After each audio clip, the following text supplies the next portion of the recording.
వృషభ రాశి. ఈ రాశి వారికి ఈరోజు మధ్యమ స్థాయి ఫలితాలు ఉంటాయి.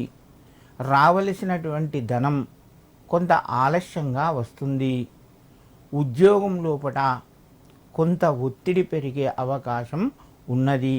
విద్యార్థులకు ఈరోజు కొంచెం వాళ్ళ ప్రజ్ఞకు ఒక పరీక్షగానే ఉంటుంది. వీళ్ళు ఈరోజు తమ యొక్క ప్రతిభను ప్రదర్శించే అవకాశాలు కలుగుతాయి. వ్యాపార రంగంలో ఉన్నవారికి ఈరోజు కొంచెం ధనపరంగా ఒత్తిడి పెరిగే అవకాశం ఉన్నది. కుటుంబ సభ్యుల యొక్క సహాయ సహకారాలు సంపూర్ణంగా లభిస్తాయి.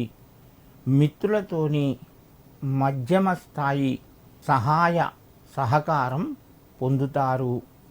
వృషభ రాశి వారు ఈరోజు విజయవాడ కనకదుర్గాదేవిని స్మరించుకొని దుర్గాయై నమః అని చెప్పి ఒక 11 మార్లు అమ్మవారిని తలుచుకొని నామస్మరణ చేసి మీ కార్యక్రమాలు ప్రారంభించినట్టుంటే మరింత శుభయోగం చేకూరుతుంది.